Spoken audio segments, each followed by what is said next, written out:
Former Ukip leader Nigel Farage told listeners of his LBC radio show this morning that the scale of fishing betrayal goes beyond Britain's commercial fisheries.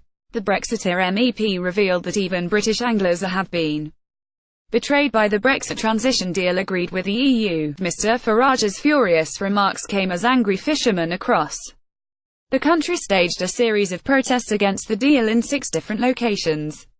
More than 200 fishing boats took to UK waters this afternoon to rage against the deal that will leave the UK's fishing industry at the mercy of the EU after March 2019. LBC GETTYThe MEP revealed that even British anglers have been betrayed by the Brexit transition deal. Fishing for Leave, who organised the protest, previously staged a stunt on the River Thames outside the Houses of Parliament where they dumped over-quota haddock into the waters. Mr Farage, who was present at that protest, told listeners that he will be joining the fishermen at the rally in Whitstable, Kent, later this afternoon. He explained, "It's not just our commercial fishermen protesting, it's our anglers too.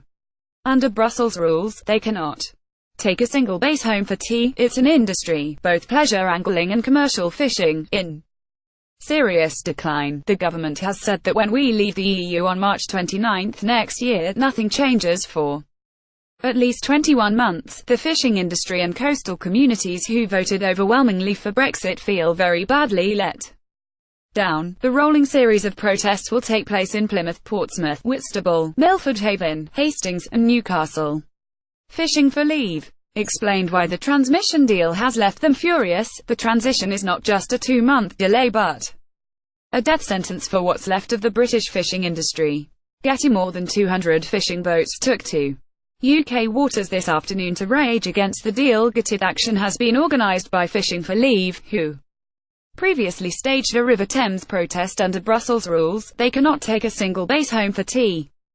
Nigel Farage, UK fishermen fear the EU will impose laws that shrink British fishing fleets and allow EU boats to fish in British waters. The EU will be free to enforce and impose detrimental rules on us to cull what's left of the UK fleet. Brexit creates a golden opportunity to regain 70% of the UK's fisheries resources and rejuvenate a multi-billion-pound industry for the nation, becoming as sustainable and successful as Norway, Iceland and Faroe. The transition is a second betrayal of fishing, of the Brexit vote, of an opportunity, and is a second surrender of our communities. One of the protest organisers, Chris Attenborough, said, "Our nation's fishing and communities were surrendered to the EU with our own government's complicity and have suffered immeasurably through misrule and mismanagement. Brexit provides one great opportunity to automatically repatriate our waters and resources, worth £6 to £8 billion, to national control,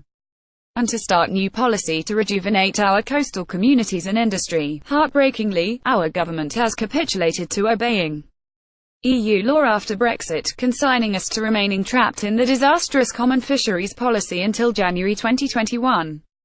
And possibly forever in exchange for a trade deal. We have nobody at the table to fight for our interests. The EU can scrap relative stability and the 12-mile limit. The EU will be unimpeded in implementing further quota cuts or full enforcement of the ill-founded discard ban.